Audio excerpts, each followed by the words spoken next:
Nyuwun kanthi mboten yang panmatan katurmateng sagung para tamu. Bapak Saibu, kula ngaturaken assalamualaikum warahmatullahi wabarakatuh. Nugroho sewelasaning Gusti Kang Agung satemah ambabar daya pangaribawa ingkang tansah tumantuk dumateng para kawula kinasih. Nuwun kula nuwun para sepuh dalah bini sepuh ingkang gumasteti dumateng pepayaning kataman. Langu-langu wonten asanipun para alim ulama ingkang rinten kalawan dalu tansah sumanding kitab suci wayuning ilahi minangka panuntun kiblating panembah ingkang satu huluring budi. Para pangban-pangbating praja tuwin satriyaning nagari kinarya pangiwaning bebrayan ingkang tuhu pantes Yudarsana. Suwana sangyaning para rawuh kagum miyah putri ingkang tansah sinugata ing saguing kahormatan. Ngengeti panjenengan sadaya dalah kula bilih jejering titah sawanta jalma manungsa limrah ingkang tansah kapurba kawasesa dening Gusti Kang Maha Kawasa. Pramila semangga tansah ndedhepe lan sumindhi angunjaken raos puja puji syukur wonten ngarsa dalem Gusti Kang Maha Agung nunggih Gusti Allah ingkang sampun kepangamiraken kegiatan tuwin kawijengan satemah panjenengan sadaya dalah kula saged kempal manunggal ing pargian wanci menika kanthi winantu ing kararjan. Dene rahmat sholawat salam mugi tansah lumeberna dumateng piagung lugur sekaring jagat mustikaning bawana nunggih Sayyidin panetek panata agama Rasulullah fil ardi Rasulullah Muhammad sallallahu alaihi wasallam saha keluarga sumprambah para sahabat mugi saged lumeber sagung pandherek. Dene pangke kalebet panjenengan sadaya dalah kula ingkang rinten kalawan dalu tansah angan-antu payung pangimaning wiwit kawitan prapten delahan. Bapak Ibu sagung para tamu ingkang tansah winantu ing suka tuwin pasuki. Dene saderengipun tuhulin panoh deduka tinebena salwiring sesendutine kula cemantaka lumarep atur satemah gempil kamardikan nyigeg ngenya nembe wawan pantikan nunggih awrat mundi dawuh saking bapa kasidi dalah Ibu Salamah. Kula minangka pambiyara kinen handharaken lampahi dawuhipun risang pinanten kalih mriku ingkang sesilih Roro Ayu Devi Septiana Sari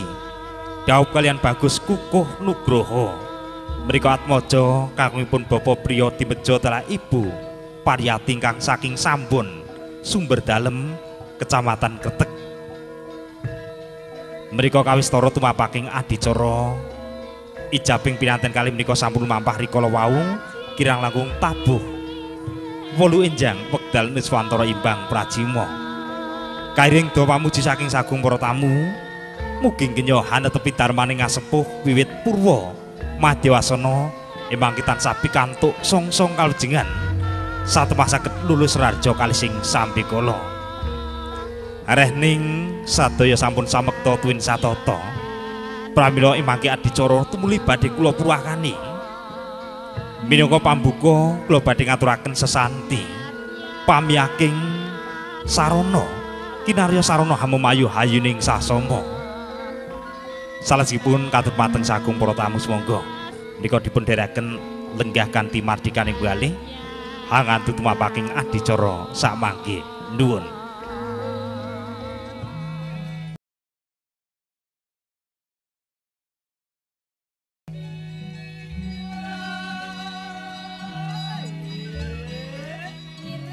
Binarung suarane pradangga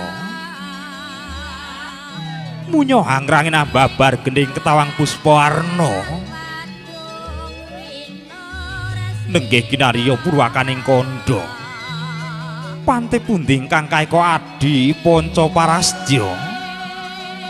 eka wilangan sawiji adi luwih 5 panca parasja budaya 5 prakara kinarya dasar ambabaruning bangsa Nuswantara mangke.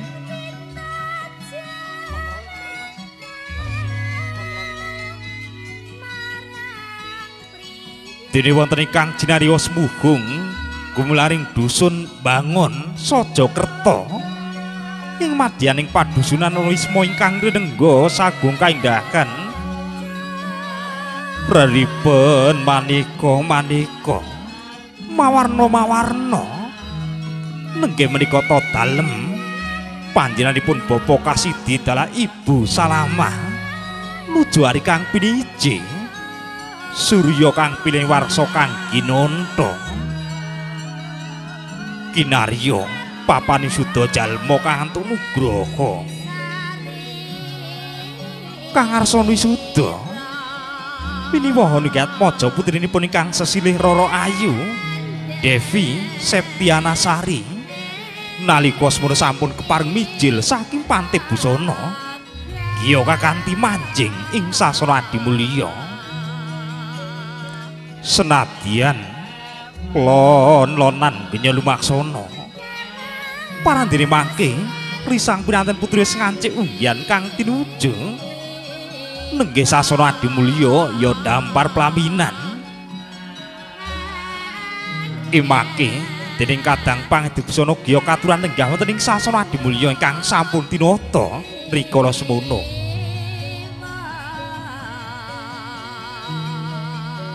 Dasar pinanten putri sedeng deteke mantes inggih carira sasolai milangoni lelawene tansah nuju prana anggambaraken lamun pinanten putri tuwa nudya ingkang pinter bekti leladi marang kakuwi ngantos ing sak lami-lami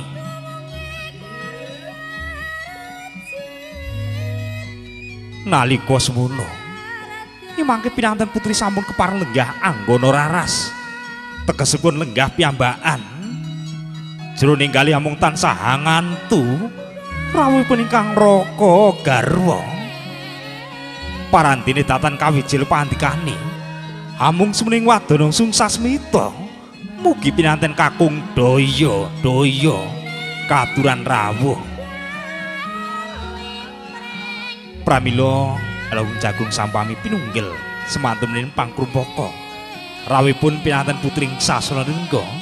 tumuli hangancik adicara salajengipun nuwun.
Kakung kawriyan ngagem busana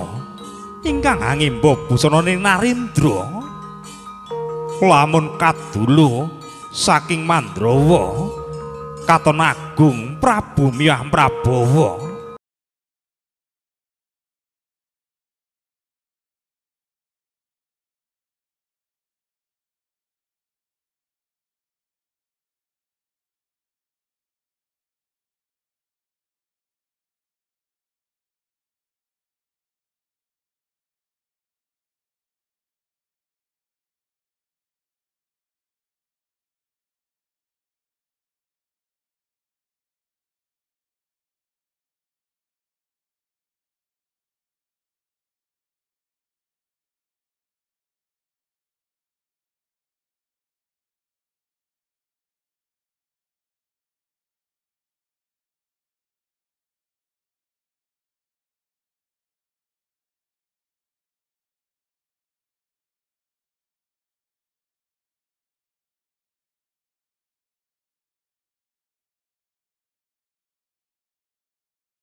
dening utamaning nata berbudi bawalaksana ing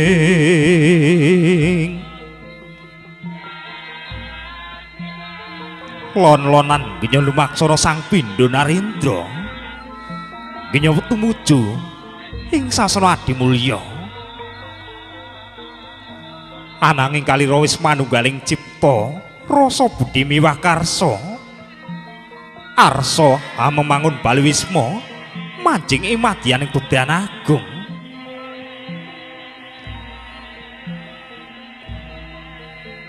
kandhek ngenira lumaksana Sang Pindha Narendra imangke Rama dalah ibu kepareng hangadani adicara tanem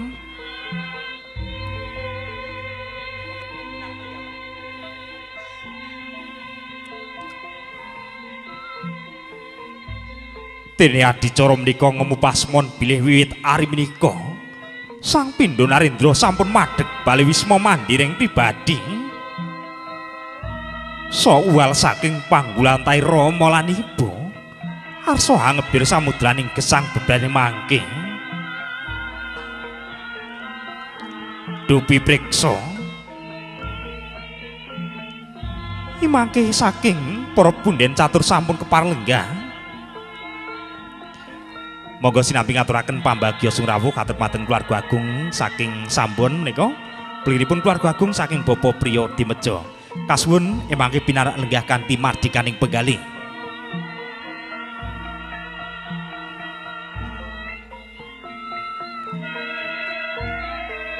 nalika semono kadang pangedibusana kepareng hamratisaken adicara kacar kucur bilih jejering kakung emangke wajib paring guna kaskaya dumateng ingkang garwa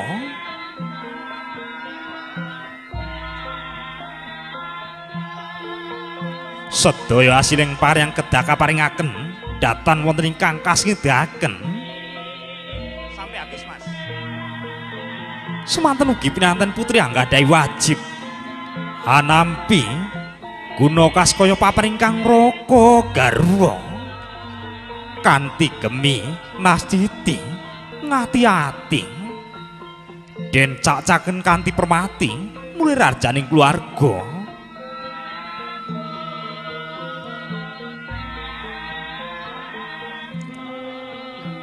mangke hasiling guna kaskaya kula badhe katuraken kabundel dening pinanten sarimbit salajengipun dipun aturaken kunjuk wonten ngarsa ingkang Rama dalah ibu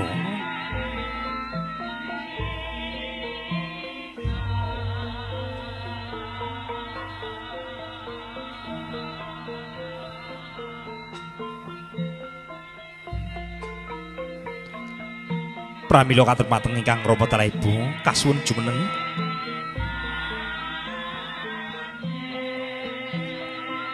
nalika semono imangke hasiling guna kaskaya kala wau badhe katuraken dening Kang Rama dalah ibu salajengipun supados dipun simpen wonten ing pedharingan kinarya gantung aning urip ing tembe mburi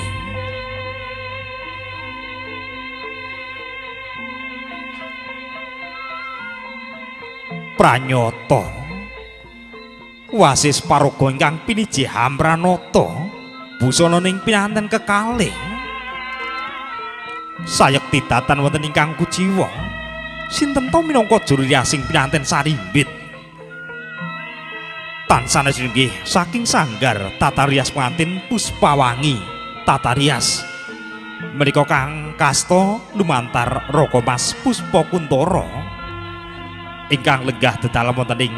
Kecamatan Saburan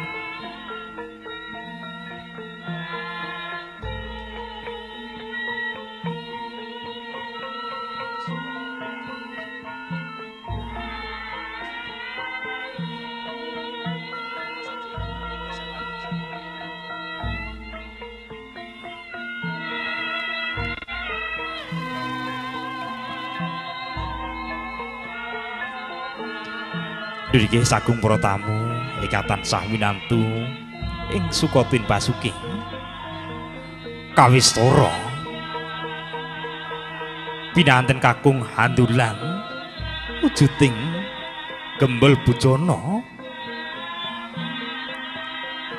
mangke dipun paringaken kunjuk wonten ingkang garwa pepudhianipun kinarya pralampita bilih prasanipun pinanten kekalih genya nedya sebaya papa sebaya mulya pait gedring agesang bedane mangke nedya karosaken sesarengan yen rekoso padha rekosane ananging yen mukti mangke bareng-bareng dipun nikmati.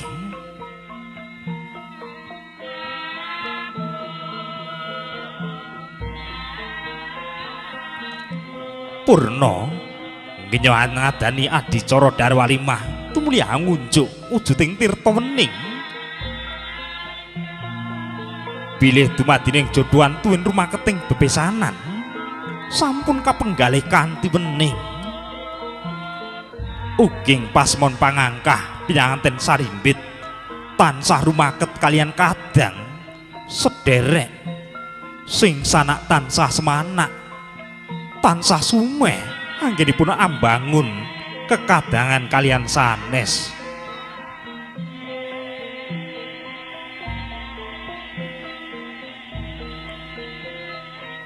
paripunaning ngunjuk tirta wening tumuli hangatani adicara sendal panggang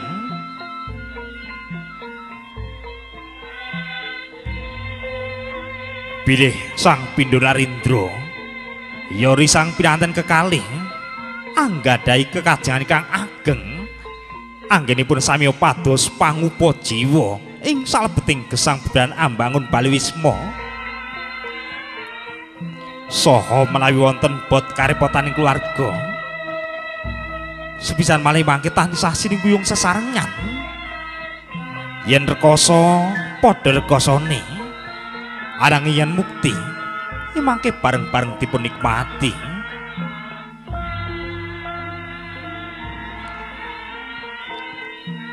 dupi priksa lamun para punden catur sampun kepareng lenggah mangke Sang Pindha Narendra yori sang pinanten kalih daya-daya jengkar saking palenggahan giya hangaturaken sungkem mringarsa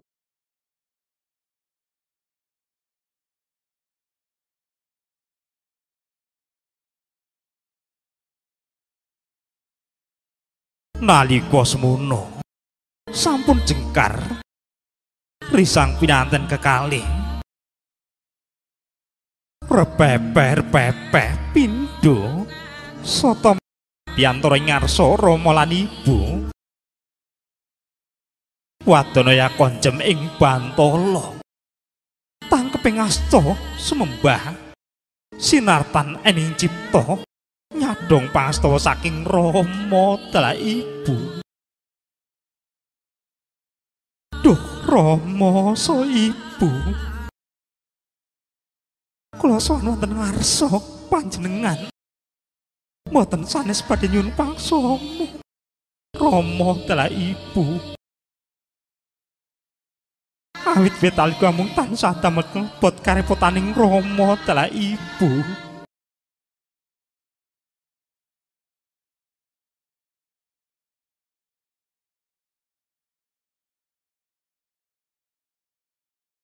oh iya nger anakku kang banget tak tresnani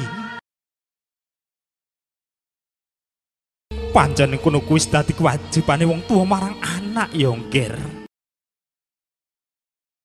Rama lan Ibu amung nyadong sing Gusti kang akarya jagat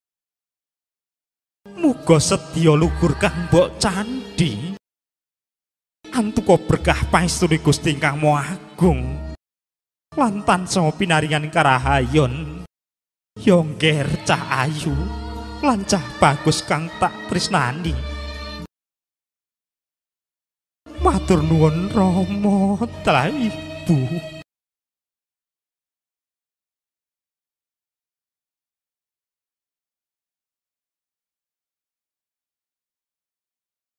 gilirku mati pinanganten sarimbit hangaturaken sungkem mring ngarsa Rama lan Ibu. Senadyan lir sendal mayang penggalipun Rama lan Ibu dupi hanampi sungkemipun ingkang putra. Rama telah Ibu, kula sowan wonten ngarsa panjenengan. Mboten sanes badhe nyuwun tambanging pangaksama. Awit wetali kampung tansah damel bot karepotaning Rama telah Ibu. Ger cah bagus lan cah ayu kang banget tak tresnani. Tak sunaken rina pantaramaning ratri ya Nger.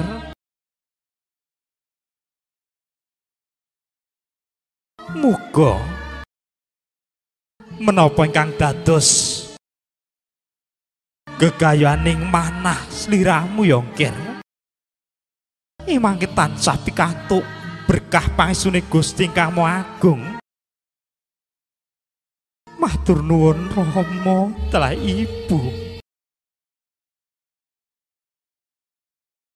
Senadyan lir sendal mayang penggalipun Rama lan Ibu dupi hanampi sungkemipun ingkang putra.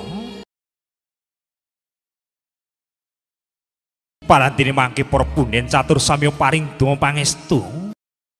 dumateng pinanten kekalih. Mugi kenya badhe bangun bali wisma ing madyaning bebean agung tansah pikantuk cempaka mulya sak wakul gedene. Liripun saged sembada kang sinedya